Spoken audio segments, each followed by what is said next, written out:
After 3 years gone, his wife came back bringing a boyfriend and a child. Marcus stood in his own doorway, watching Jennifer walk in like she owned the place.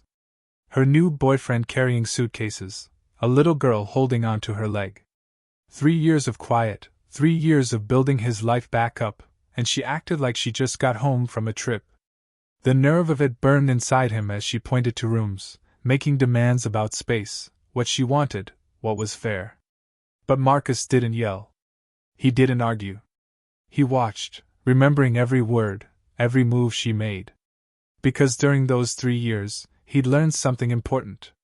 Being quiet and paying attention can be the smartest thing you do. And when Jennifer carelessly dropped her hospital bracelet near the front door, showing dates that didn't make sense with her story, he knew she'd just given him the first clue that would show everyone the truth. The knock came at 7:30 on a Tuesday evening, loud and confident like someone who lived there. Marcus put down his hot chocolate and walked toward the front door, thinking it might be a neighbor or someone delivering a package. He wasn't expecting to see Jennifer standing on his doorstep after 3 years of complete silence. Next to her stood a tall man with serious eyes, and on her hips sat a little girl, maybe 2 years old. "Hey, honey." Jennifer's voice sounded sweet but strong at the same time. "We need to talk." She didn't wait to be invited in. She just walked right past him into the house like she'd never left. The man followed her, carrying 2 big suitcases and a fancy diaper bag. His eyes looked around the house like he was making notes about everything he saw. The little girl, with Jennifer's dark eyes and curly hair, stared at Marcus without saying anything. "This is Brian," Jennifer announced, setting the child down near the coffee table. "And my daughter." She said the word "my" extra strong, watching Marcus's face to see how he'd react. "We've been in California getting our lives together, but it's time to come home now." Her voice made it sound like this was already decided, not something they needed to discuss. Marcus felt that old familiar tightness in his chest, that mix of being angry and hurt that had taken months of talking to a counselor to work through. But something else kicked in now, a cooler way of thinking that he'd learned during those 3 years of learning to take care of everything by himself. He didn't demand answers. He didn't raise his voice. He watched Brian look around the living room like he was already planning where to put furniture. Marcus noticed how the man's fingers tapped against the suitcase handle like he was thinking ahead. "California," Marcus repeated calmly, keeping his voice even. "That's where you've been." It wasn't a question.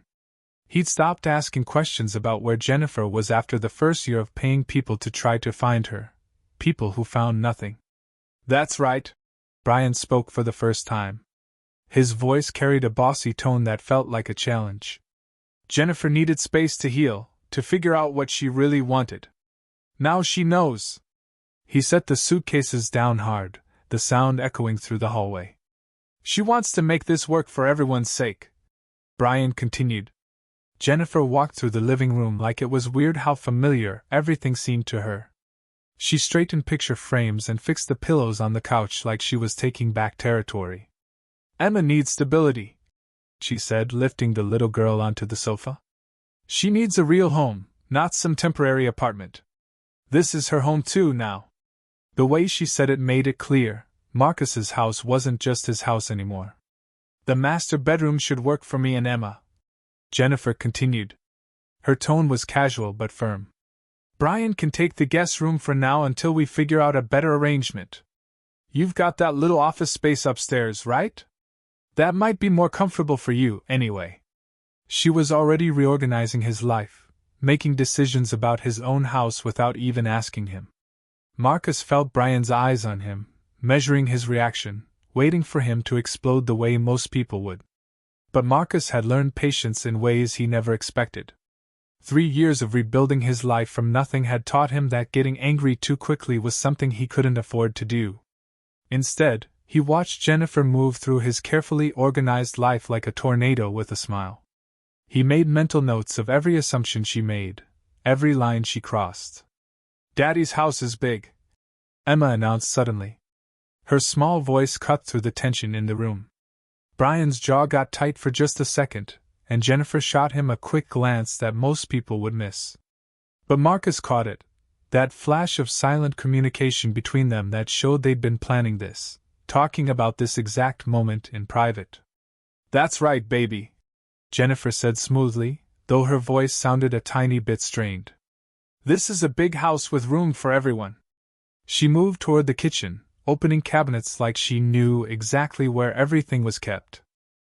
"I see you still keep the coffee in the same place," she said. "And you got that espresso machine I always wanted." The casual observation made Marcus's skin crawl. She'd been gone for 3 years.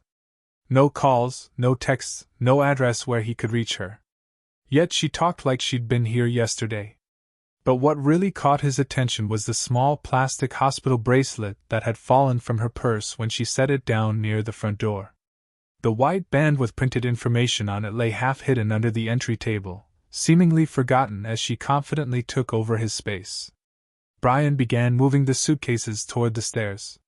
His movements were smooth and practiced, like he'd done this before. "Where did you say the guest room was?" he asked, though his tone suggested he already knew. Jennifer pointed toward the hallway. Her gesture was automatic and certain, too certain for someone who supposedly had been in California for 3 years. "We should probably talk about the details," Jennifer said, settling onto the sofa like she'd done it 1,000 times. "Custody arrangements, money responsibilities, how we're going to make this work for Emma's sake. She deserves a stable family." Her words carried weight, positioning herself as the reasonable parent, the one thinking about what the child needed. Marcus nodded slowly, his mind processing everything he'd observed in the past 15 minutes. The easy familiarity with his house layout. Brian's knowledge of where rooms were. Emma's casual mention of Daddy's house. The hospital bracelet with dates that would tell a story if he could read them clearly. "Of course," he said finally, his voice calm and measured. "We should definitely talk about what's best for Emma." But as Jennifer smiled with satisfaction, thinking she'd taken control of the situation, Marcus was already planning his next move. Because the hospital bracelet on his floor showed an admission date from 6 months ago, and Jennifer had just said she'd been in California for 3 years. Those things didn't match up. The hospital bracelet lay forgotten under the entry table like a breadcrumb in a fairy tale, except this story had no happy ending in sight. Marcus waited until Jennifer and Brian disappeared upstairs with their luggage before crouching down to look at it more closely. St. Mary's Medical Center. Admission date, 6 months ago. Patient name, Jennifer Williams, still using her maiden name, he noticed. He pulled out his phone and took pictures of the bracelet from different angles, making sure the date and time would be saved with the photos. "What are you doing down there?" Jennifer's voice drifted from the top of the stairs, casual but alert. She appeared at the landing, having changed into comfortable clothes super fast, the kind of speed that suggested she knew exactly where everything was in the master bedroom. "Just dropped an earring," Marcus replied calmly, slipping the bracelet into his pocket before standing up. "Found it." Brian came out of what was apparently now his room, carrying different clothes. "Nice setup you've got here," he said, his tone friendly but possessive. "Jennifer told me you'd done some renovations. The guest bathroom's really nice. That rainfall showerhead is a nice touch." The casual mention hit Marcus like a bucket of cold water. He'd installed that showerhead 18 months ago, long after Jennifer had supposedly left for California. Yet Brian talked about it like he'd seen it before. "Jennifer's always had good taste," Marcus said carefully, watching their faces. Neither of them showed any sign that Brian had just revealed more than he meant to. "Oh, I'm very detailed when I talk about home improvements." Jennifer laughed, but her eyes were sharp as she studied Marcus's expression. "You know how I love talking about design." She moved into the kitchen with smooth efficiency, opening the refrigerator and looking at what was inside like she was taking inventory. "You still keep the good cheese in the bottom drawer," she observed. "And you finally got that Greek yogurt I kept asking you to try." The observation felt like fingernails on a chalkboard. Marcus had started buying that specific brand 8 months ago on a whim, long after she'd vanished. But Jennifer spoke about it with the confidence of someone who'd been shopping in his refrigerator recently. He filed this detail away with the growing list of things that didn't add up, keeping his face neutral while his mind worked through what it all meant. "Emma, baby, don't touch that," Jennifer called out as the little girl reached toward a pretty bowl on the coffee table. "Remember what Mama told you about being careful in Daddy's house." The little girl immediately pulled her hand back, her reaction automatic and well-trained. But it was her wording that made Marcus's blood pressure spike. She'd called it Daddy's house. Again, not this house or the house. Like she'd been taught what words to use. Brian settled into the recliner, Marcus's recliner, with a kind of comfort that showed familiarity. "Like Jennifer said, this situation's going to require some getting used to from everyone," he began, his tone reasonable but firm. "But we're all adults here. We can make this work if we focus on what's best for Emma." His words carried a hidden message, that disagreeing would be selfish, that Marcus's comfort didn't matter as much as the child's welfare. "You're probably wondering about our relationship," Brian continued, gesturing between himself and Jennifer. "I want to be honest. I'm not trying to replace anyone. I'm just here to support Jennifer and be a good male role model for Emma. She needs stability, and honestly, she needs to see healthy adult relationships." The hidden criticism was delivered with practiced sincerity, painting Marcus as the unstable one in the picture. Jennifer picked up the story seamlessly. "That's exactly right. Emma's been through enough confusion already. She needs to see adults who can talk without drama, who can put her needs first." She moved to the Wi-Fi router on the side table, typing in the password with quick, confident fingers. The password Marcus had changed 14 months ago. The password she shouldn't have known if she'd really been in California. "How did you?" Marcus started, then caught himself. But Jennifer was already moving away from the router, pretending to organize Emma's toys while Brian launched into another speech about co-parenting and mature communication. They worked together like a practice team, each one creating distractions while the other crossed boundaries. "The thing is," Brian said, leaning forward with fake concern, "Jennifer's told me about some of the challenges in your marriage, the anger issues, the control problems. But people can change, right? We're hoping you've done some work on yourself during this time apart." His voice carried false sympathy, but his eyes held cold calculation. Marcus felt that familiar surge of defensive anger, the urge to argue against accusations that had no basis in reality. But 3 years of taking care of himself had taught him something valuable. Sometimes the best response was no response at all. He simply nodded, watching Brian's confidence falter slightly when the expected explosion didn't come. "Mama, I'm hungry," Emma announced, breaking the growing tension. "Can we have the crackers from Grammy's house?" The innocent request hit the room like a small bomb. Jennifer froze. Brian's jaw tightened just a little bit. "What crackers, baby?" Jennifer asked carefully, her voice artificially bright. "The good ones from the kitchen with the blue flowers." Emma's description was precise and confident, painting a picture of a specific place she knew well. But according to Jennifer's story, they'd been in California for 3 years. And Emma had just described Grammy's kitchen in perfect detail, a kitchen that was 20 minutes away in the suburbs where Jennifer's mother had lived her entire life. The day Jennifer disappeared played in Marcus's memory like a movie he'd watched too many times. March 15th, 3 years ago. He'd come home from work to find a handwritten note on the kitchen counter. "I need time to figure things out. Don't try to find me." No forwarding address. No explanation. No timeline for when she might come back. Just 22 words that had broken apart his life overnight.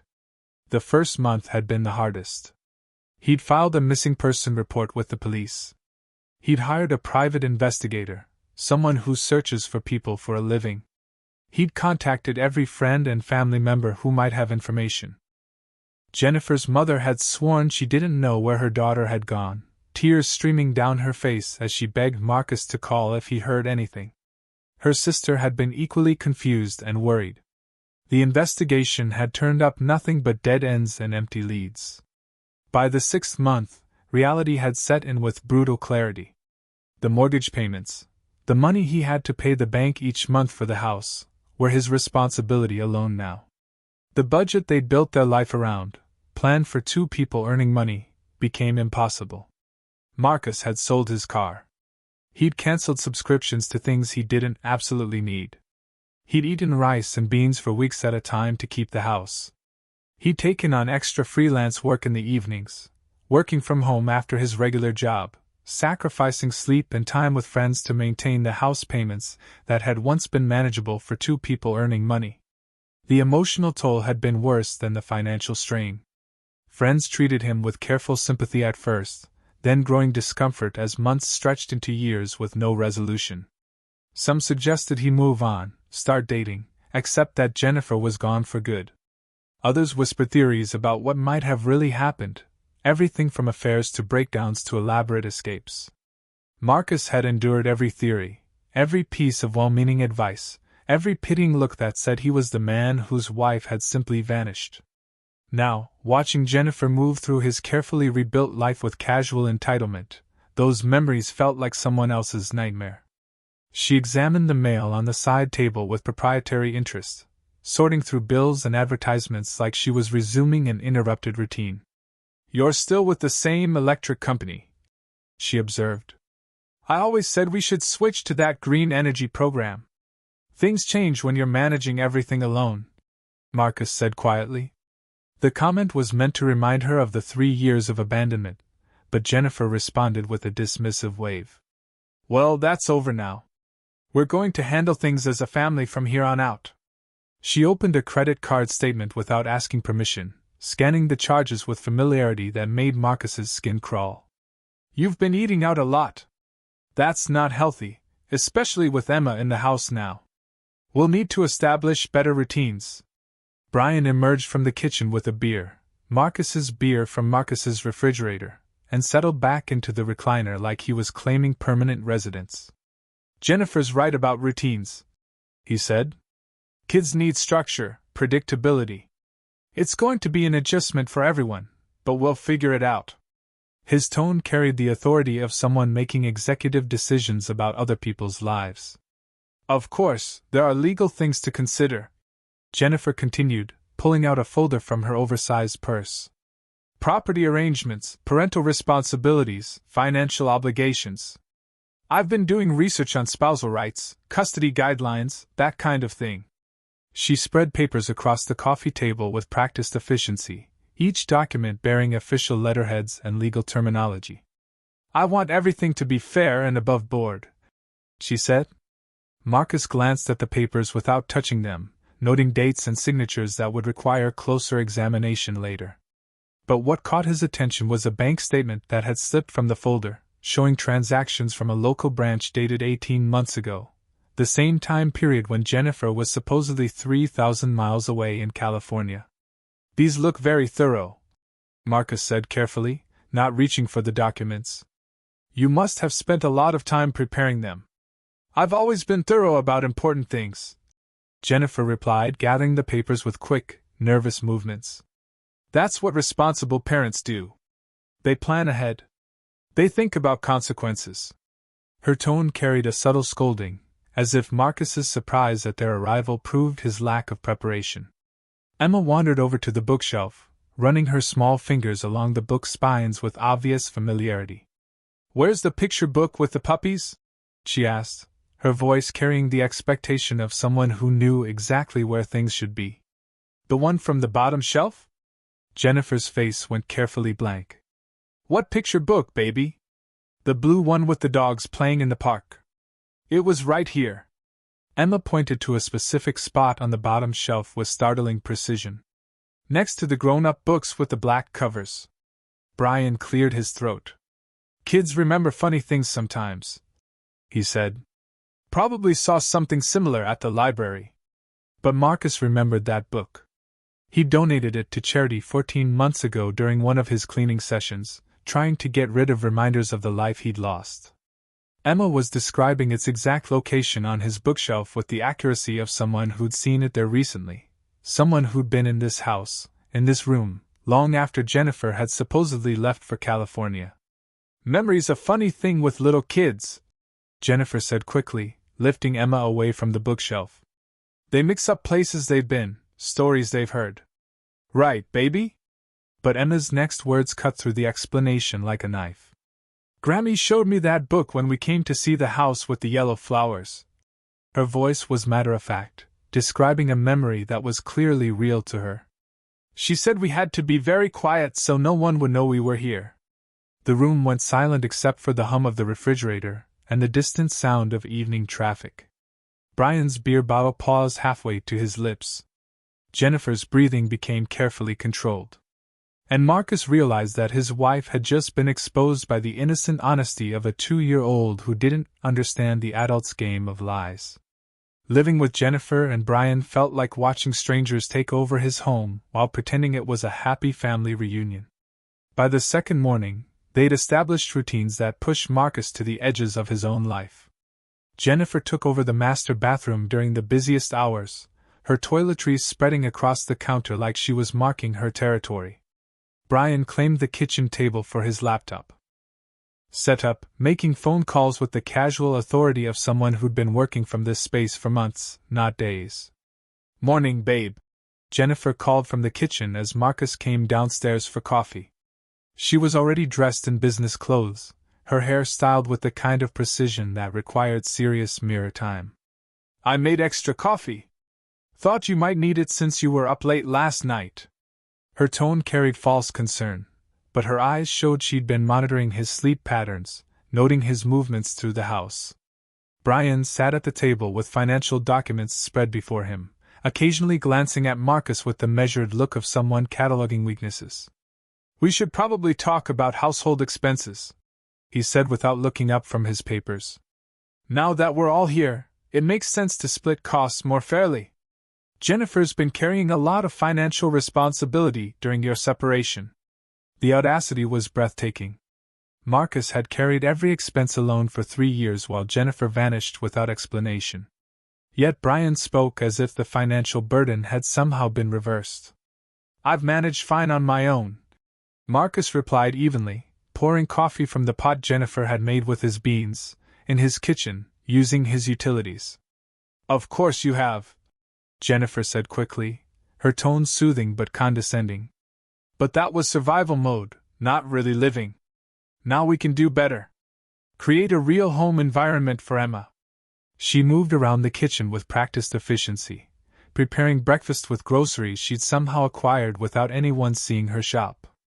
"I picked up some of that whole grain bread you used to like," she said. "And organic milk for Emma." Marcus watched her work, noting how she knew exactly where he kept the cutting board, which drawer held the silverware, how to adjust the temperamental coffee maker that had quirks she couldn't have known without recent experience.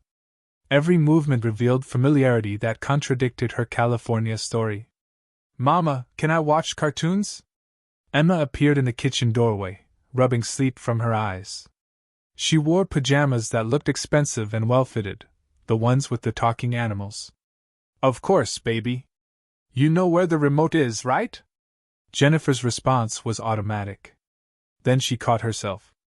"I mean, ask nicely and maybe someone can show you how the television works."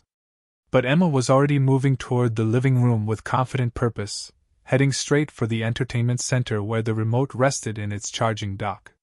She picked it up and began navigating the streaming services with the muscle memory of someone who'd done this routine many times before. Brian noticed Marcus watching and offered a practiced explanation. "Kids are so good with technology these days. Show them something once and they remember forever." His tone was casual, but his eyes held a warning: don't read too much into this. The morning continued with a series of small revelations that built like storm clouds. Jennifer knew which neighbor played loud music on weekends.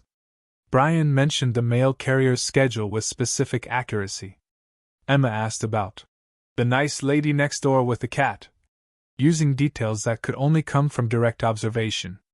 "I should mention," Jennifer said as she gathered her purse and keys, "I ran into Patricia Rodriguez at the grocery store yesterday. You remember Patricia? She lives 3 houses down. She was so excited to hear we were working things out. Said the whole neighborhood's been rooting for us." Her smile was bright, but her words carried implications. She was already managing the public story, painting their reunion as a heartwarming reconciliation. Patricia's always been supportive, Marcus replied carefully. Patricia was also the neighborhood's most reliable source of gossip, which meant Jennifer's version of events would spread quickly through their social circle. Anyone who questioned the arrangement would now seem like they were opposing a family's healing process. Brian stood and stretched, his movements deliberate and possessive. I'll be working from here today, so I'll keep an ear out for any delivery people, meter readings, that kind of thing. Don't want anyone disturbing Emma's nap time. He spoke like he'd been managing household logistics for years, not days. That's thoughtful, Jennifer said, kissing Brian's cheek with casual intimacy before turning to Marcus. We'll need to talk tonight about schedules, responsibilities, how to make this work long term. I know it's an adjustment, but we're all committed to doing what's best for everyone. Her words sounded reasonable, even generous. But the hidden message was clear: resistance would be selfish and ultimately pointless. After Jennifer left for whatever job she'd apparently secured locally, Marcus found himself alone with Brian and Emma. Brian settled back at the kitchen table, making calls that referenced local businesses, delivery schedules, and appointment times that suggested deep familiarity with the area. His voice carried the confidence of someone conducting business from his established home office, not someone who just arrived from California. Grammy's coming to visit today, Emma announced from the living room, where she was building elaborate structures with blocks that had appeared from nowhere. She said she has new stickers for my book. Brian's phone call paused mid-sentence. What did you say, sweetheart? Grammy's coming with stickers. She always brings stickers when she visits. Emma's voice carried the certainty of established routine, of weekly visits and predictable treats. Marcus moved to the window and waited. Sure enough, 20 minutes later, Jennifer's mother pulled into the driveway with the practiced ease of someone making a regular stop. She had a key to the front door. She hugged Emma like they'd seen each other recently. And when she noticed Marcus watching from the kitchen window, her expression shifted from warm familiarity to guilty surprise, the look of someone who'd been caught in a lie they'd been keeping for months. The pieces were falling into place with devastating clarity. This wasn't a reunion. It was a takeover that had been planned, prepared for, and partially carried out long before yesterday's dramatic arrival.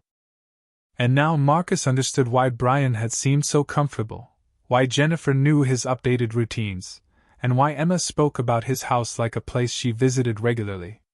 They'd been using his home as their part-time hangout while he was at work, treating it like their private clubhouse while pretending to be in California. The law office of Chin and Associates was on the 15th floor of a downtown high-rise. Its clean lines and walls full of case files suggested competence without being showy. Lisa Chin met Marcus in her conference room with the kind of direct handshake that immediately made him feel confident. She'd built her reputation on family law cases that others considered too complicated or too messy, which made her exactly what Marcus needed. Tell me everything, she said, opening a fresh legal pad as Marcus settled into the leather chair across from her desk. Start from the beginning. Don't leave out details that seem small. And don't worry about making her look bad. I need facts, not diplomacy. Marcus spread his phone across the table, showing Lisa the photos of the hospital bracelet, the screenshots of Emma's innocent revelations, the timestamps that didn't line up with Jennifer's California story. She's been gone for 3 years, he began, then corrected himself. Or she wants me to think she's been gone for 3 years. But the evidence suggests something else entirely. Lisa examined each photo with practiced focus, occasionally making notes or asking for clarification about dates and locations. When Marcus described Jennifer's familiarity with his updated Wi-Fi password and Brian's knowledge of home improvements completed during the supposed absence, she leaned forward with the intensity of someone recognizing a pattern. This sounds like a long-term fraud, she said bluntly. The question is what they're trying to accomplish. Property rights, custody establishment, something else? She pulled out a yellow legal pad and began sketching a timeline. We need to establish what's really been happening during those 3 years. And we need evidence that will hold up in court. What kind of evidence? Marcus asked, though part of him already knew the answer would require more investigation than he could manage alone. The kind that creates an undeniable paper trail, Lisa replied, already reaching for her phone. Bank records, employment verification, housing arrangements, utility bills, medical records, anything with dates and locations that can prove where she's actually been living. She dialed a number from memory. I'm calling Marcus Williams, best private investigator in the city for this kind of work. Marcus Williams, no relation to Marcus, arrived 90 minutes later carrying a laptop bag and the kind of quiet confidence that suggested he'd seen every variation of human deception. He listened to Marcus's story without interruption, occasionally taking notes in a shorthand system that looked more like code than writing. Local residence is the most likely scenario, the investigator concluded after reviewing the evidence. Your wife and her boyfriend have been using your property part-time while maintaining a primary residence elsewhere. Probably an apartment within 20 minutes of your house, close enough for regular access, but far enough to avoid accidentally running into you. How do we prove that? Marcus asked. Paper trail, the investigator replied, echoing Lisa's earlier words. Every adult in America leaves digital footprints, bank transactions, employment records, utility setup, apartment leases, medical appointments. If they'd been living locally, there's documentation. I just need to find it. Lisa opened a thick folder and spread papers across the conference table. While Marcus handles the investigation, we need to protect your interests immediately. Property protection, financial account security, documentation of their current presence in your home. She handed Marcus a stack of forms. These establish legal residence requirements and document the timeline of their return. If this goes to court, judges want dates, times, and witnesses. Court. The word felt heavier than Marcus had expected. Fraud cases almost always end up in front of a judge, Lisa explained matter-of-factly. If Jennifer's been lying about her whereabouts for legal or financial advantage, that's a serious matter. Property rights, spousal support, custody arrangements, all of these get complicated when one party has been deliberately deceptive about basic facts. The investigator was already typing on his laptop, his fingers moving with the speed of someone accessing databases that weren't available to regular people. Initial search shows utility connections, he said without looking up. Electric and gas service started 14 months ago at an apartment complex on Riverside Drive. Joint account under Jennifer Williams and Brian Marshall. The revelation hit like a physical blow. 14 months ago, Marcus had been struggling to keep up with mortgage payments alone, believing himself abandoned and possibly divorced. Meanwhile, Jennifer had been establishing joint utilities with her boyfriend 20 minutes away, living a comfortable suburban life while he suffered through financial and emotional nightmare. There's more, the investigator continued, his voice clinical and professional. Employment verification from St. Mary's Medical Center that matches the hospital bracelet you found. Jennifer Williams, administrative assistant. Start date 16 months ago. She's been working locally this entire time. Lisa made rapid notes, organizing information into categories that would become exhibits if this proceeded to court. We need everything: lease agreements, bank statements, employment records, medical documentation, any evidence of their joint residence or shared financial responsibilities. What about the child? Marcus asked, thinking of Emma's innocent honesty about Grammy's visits and familiar locations. Birth certificate, pediatric records, school enrollment if applicable, the investigator replied. Children create the most reliable paper trails because their care requires official documentation. If Emma has been living locally, there are medical appointments, daycare arrangements, family visits that leave traces. By the end of the meeting, Marcus had signed agreements with both Lisa and the investigator, and received a thick packet of instructions for documenting everything that happened in his house. Lisa emphasized the importance of keeping detailed records, times, dates, conversations, behavior patterns that would establish the deceptive nature of Jennifer's claims. Remember, Lisa said as they prepared to leave, this isn't about revenge or embarrassing anyone. This is about protecting your legal rights and establishing truthful facts. If Jennifer has been deceptive about her whereabouts and intentions, the court needs to know that before making decisions about property, custody, or financial responsibilities. Driving home, Marcus felt something he hadn't experienced in 3 years: the sense that he wasn't alone in this situation anymore. Professional allies were working on his behalf, building a case based on evidence rather than emotion. For the first time since Jennifer's dramatic return, he felt like he might actually have some control over what happened next. But as he pulled into his driveway and saw Brian's car parked like it belonged there, he realized the hardest part was just beginning. Now he had to act normally while gathering evidence, keep his composure while his home was occupied by people who'd been systematically lying to him, and document their lies without revealing his own investigation. The real performance was about to begin. The smear campaign began at breakfast on Thursday morning with surgical precision. Jennifer set her coffee cup down with deliberate care and turned to face Marcus with an expression of practiced concern. "I've been thinking about your behavior since we got back," she began, her voice carrying the tone of someone addressing a difficult but necessary topic. "The way you've been watching us, following our conversations, taking pictures of random things around the house, it's concerning." Brian nodded gravely from his position at the kitchen table, where he'd established what appeared to be a permanent workspace. "Jennifer mentioned you've had some struggles with control issues in the past," he said. His question was phrased gently, but his eyes held cold calculation. "Maybe some anger management problems? It might be worth considering professional help, especially with Emma in the house now." The accusation landed with devastating effectiveness because it contained just enough twisted logic to sound reasonable. Marcus's documentation efforts, photographing evidence, noting inconsistencies in their stories, were being reframed as obsessive surveillance. His careful observation of their behavior was being twisted into mental instability. "I'm fine," Marcus said evenly, refusing to take the bait. But even his calm response could be interpreted as denial, further evidence, of someone who couldn't recognize his own problems. "Of course you are," Jennifer replied with gentle condescension that made his skin crawl. "But maybe we should have a professional evaluation just to make sure everyone feels safe.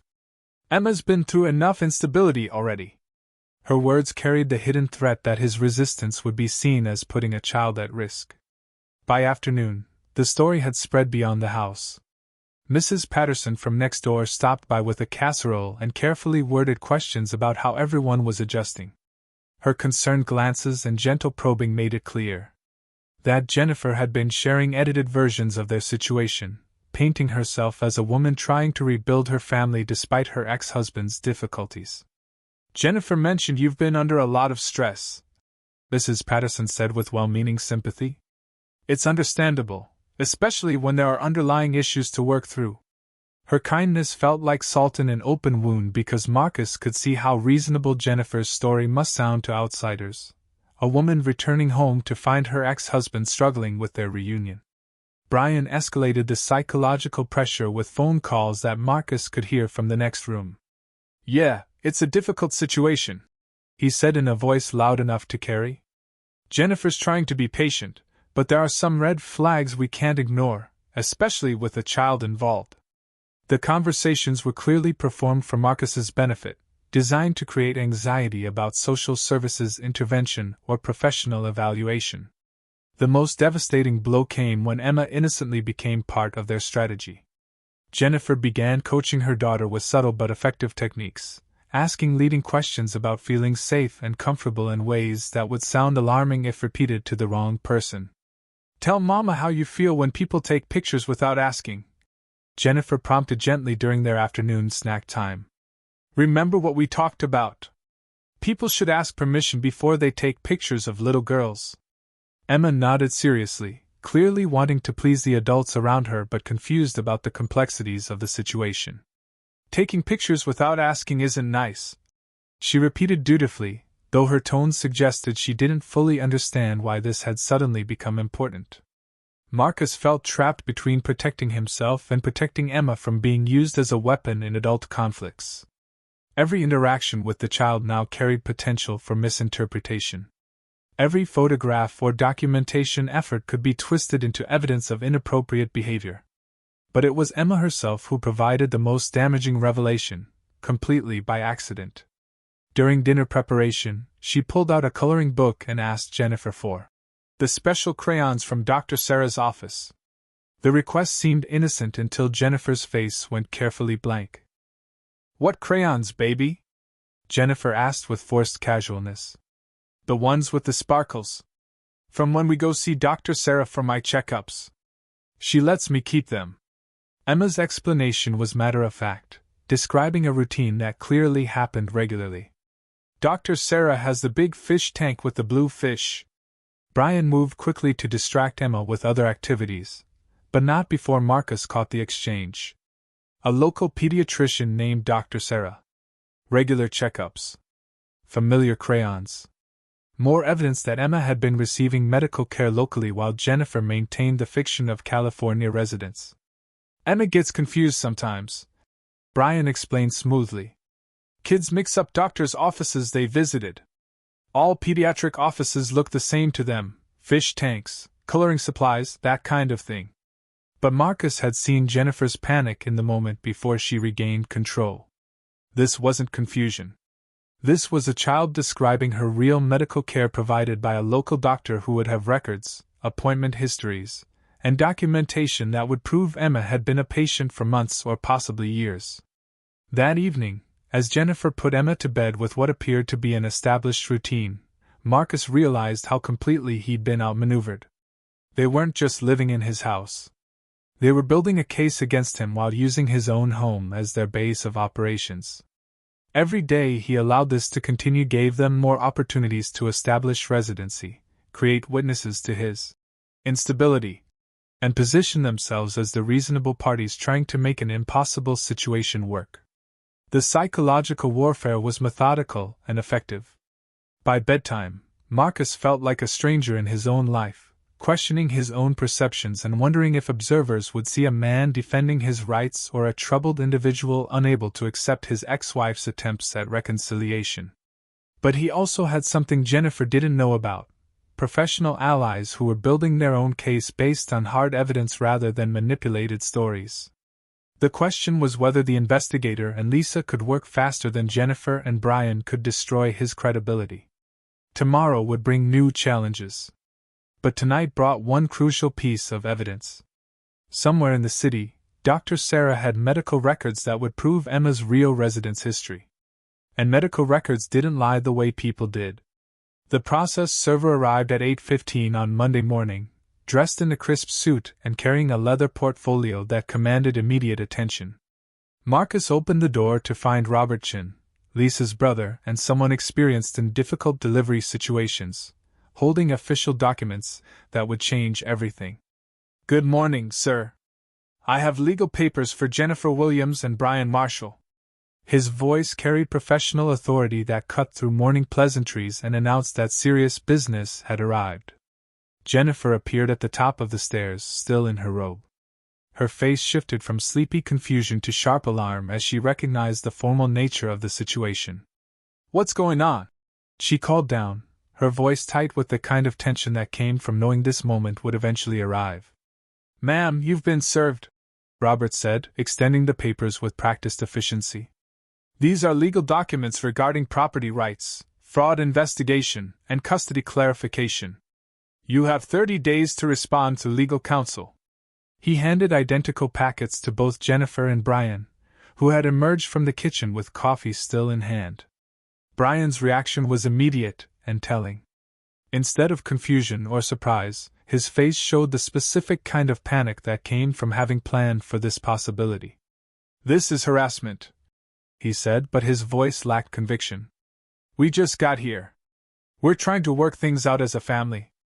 The documents explain everything," Robert replied neutrally. "I recommend you both seek legal representation immediately." He handed business cards to each of them, documented the service with photographs, and left with the efficient professionalism of someone who delivered bad news hundreds of times before. The house fell into electric silence after the front door closed. Jennifer stood at the top of the stairs, clutching the legal papers like they might burst into flames, while Brian paced the living room with the restless energy of someone whose carefully laid plans had just been disrupted. "How could you do this?" Jennifer demanded, descending the stairs with righteous indignation that sounded rehearsed rather than genuine. "We're trying to rebuild our family, and you're bringing lawyers into it? What kind of message does this send to Emma?" Marcus had prepared for this moment with Lisa's coaching, understanding that his response would be crucial for any future court proceedings. "These are legal questions that require legal answers," he said calmly. "Property rights, residence documentation, financial obligations, everything needs to be clearly established for everyone's protection." Brian stopped pacing and fixed Marcus with a stare that held barely controlled hostility. "You want to know what's really going on here? You can't handle that Jennifer moved on, found happiness, created a real family. So you're using legal intimidation to punish her for leaving an unhealthy situation." The accusation was delivered with practiced conviction, but it revealed more than Brian intended. He just admitted knowledge of Jennifer's departure being voluntary rather than the desperate escape she'd described. More importantly, he'd referenced creating a real family, as if it had taken significant time, not the recent California return they'd claimed. "How long have you two been together?" Marcus asked quietly, seizing on Brian's verbal slip. Jennifer jumped in quickly, too quickly.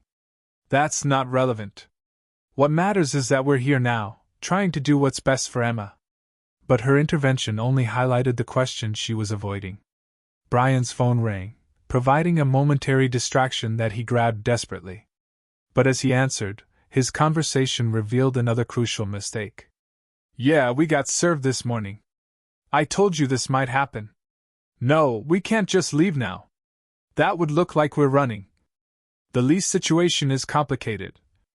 He caught himself mid-sentence, realizing that Marcus was listening, but the damage was done. He'd referenced a lease situation, and implied ongoing conversations about strategy with someone who knew about their legal exposure. This wasn't a spontaneous family reunion. It was an orchestrated event with backup plans and outside advisors. "We should probably pack," Jennifer said suddenly, her voice taking on a different quality, sharper, more businesslike, less concerned with family reconciliation. "If you're going to make this ugly with lawyers and investigations, maybe it's better if we find somewhere else to stay while things get sorted out." But her offer to leave revealed another strategic error.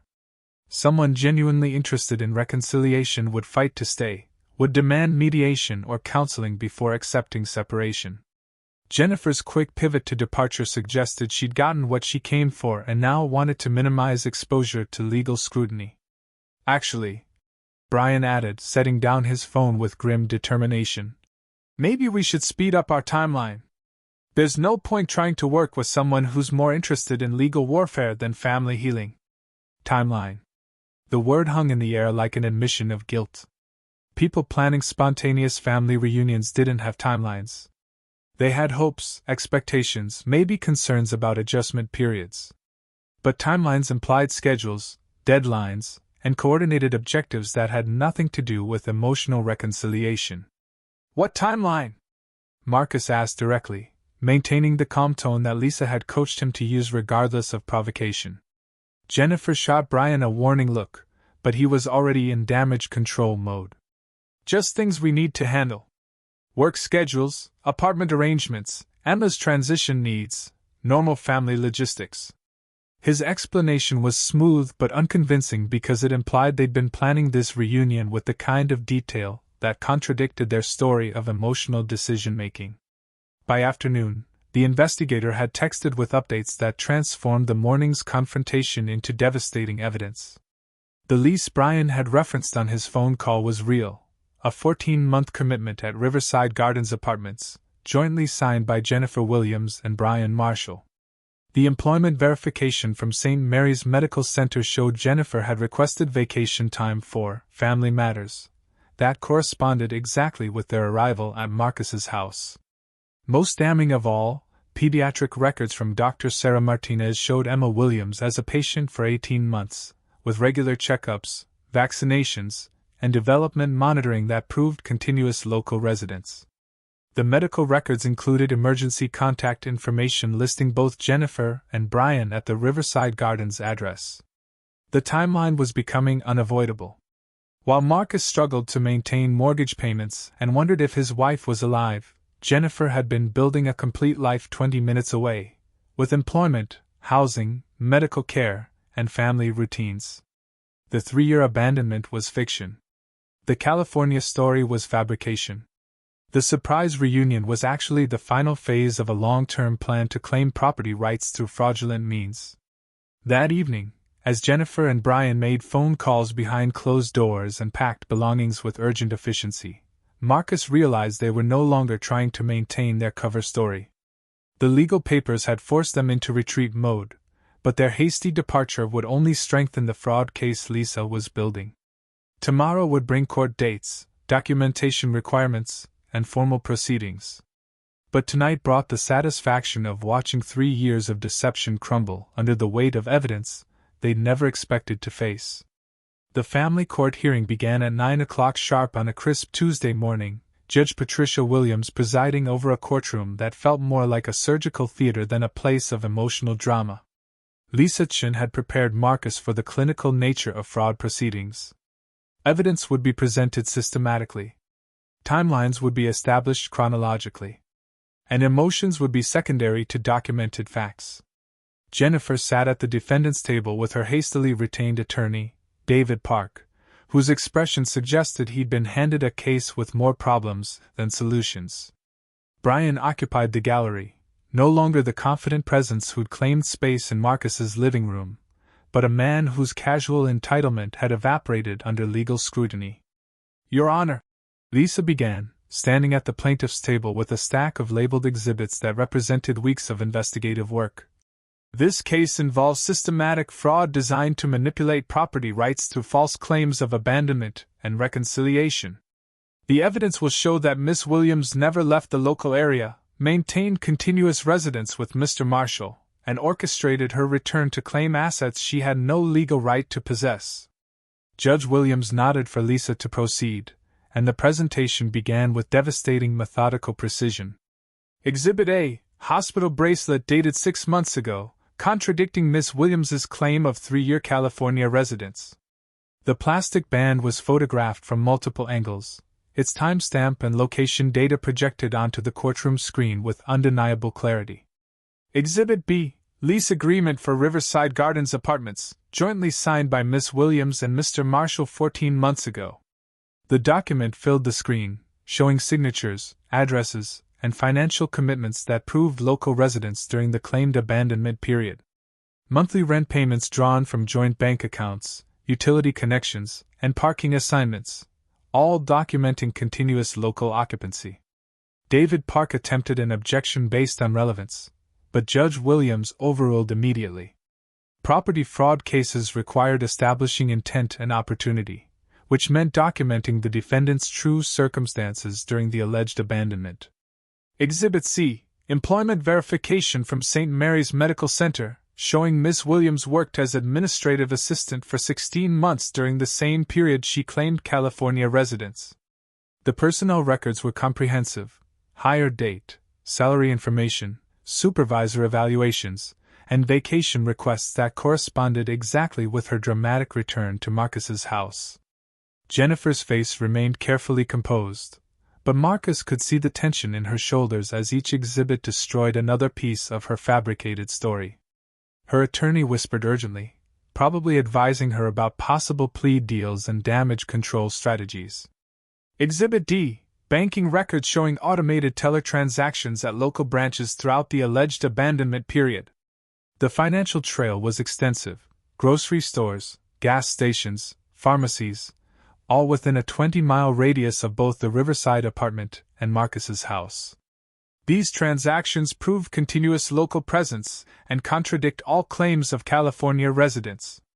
Exhibit E, Ring doorbell footage from Mr. Carter's residence showing Mr. Marshall accessing the property with keys on multiple occasions during the supposed abandonment. The video evidence was particularly damaging because it proved premeditation. Brian hadn't simply accompanied Jennifer home. He'd been conducting surveillance, testing access, and establishing familiarity with the property layout months before their official arrival. Judge Williams leaned forward as Lisa approached the most devastating evidence. Exhibit F, medical records from Dr. Sarah Martinez, pediatric specialist, showing 18 months of continuous care for Emma Williams. The records were comprehensive: routine checkups, vaccination schedules, emergency contacts, and insurance billing that established beyond doubt that the child had been a local patient during the entire claimed California period. This is perhaps the most troubling aspect of the fraud, Lisa continued, her voice taking on a tone that had made her reputation. Miss Williams used her own daughter as a prop in this deception, maintaining the fiction of interstate relocation while the child received continuous medical care locally. Jennifer's composure finally cracked. "I was protecting my daughter from an unstable situation," she said, rising despite her attorney's attempts to silence her. "Everything I did was to create a safe, stable environment for Emma." "By committing fraud?" Judge Williams asked sharply. "By maintaining false residence claims while living 20 minutes away? By orchestrating false abandonment to manipulate property rights?" Exhibit G, Social Services complaint records and recorded conversations planning psychological warfare against Mr. Carter. Lisa's voice remained clinical as she presented evidence of the smear campaign. "These recordings demonstrate intent to manipulate custody through false allegations of mental instability." The audio evidence was devastating, Brian's voice clear and calculated, discussing strategies for making Marcus appear unstable. "If we can get him to overreact, document some angry outbursts, maybe get neighbors to witness erratic behavior." The conspiracy was laid bare in their own words. Exhibit H, timeline showing coordinated staged abandonment conspiracy. The final exhibit tied together loose threads that had seemed unrelated. Phone records, financial transfers, and witness statements proved that Jennifer's departure 3 years ago had been coordinated with extended family members to establish false abandonment claims. Judge Williams called for a 30-minute recess, during which David Park engaged in urgent negotiations with Lisa about settlement possibilities. But the evidence was too comprehensive, the fraud too systematic, for plea bargaining to resolve the legal consequences. When court reconvened, Judge Williams delivered her ruling with surgical precision. Property rights restored to Mr. Carter with full legal title. Ms. Williams forfeits all claims to marital assets based on fraudulent abandonment. Mr. Marshall permanently banned from the property. Referral to District Attorney for Criminal Fraud Investigation. The gavel fell with a finality that echoed through the courtroom. 3 years of deception had been dismantled in 2 hours of evidence presentation. Outside the courthouse, Marcus felt something he hadn't experienced since the day Jennifer first disappeared: complete ownership of his own life. The house was his. The mortgage was his responsibility, but so was the equity. The future was uncertain, but it was honestly uncertain rather than built on lies. Lisa handed him the court order with professional satisfaction. This should prevent any future attempts to claim property or custody rights. The criminal referral means they'll face additional consequences for the fraud conspiracy. As Marcus drove home to a house that was finally, legally, unquestionably his own, he thought about the lesson 3 years of forced independence had taught him. Sometimes the most powerful response to betrayal wasn't anger or revenge, but patience and evidence. Justice, when it finally arrived, was precise in its accuracy and complete in its restoration of dignity.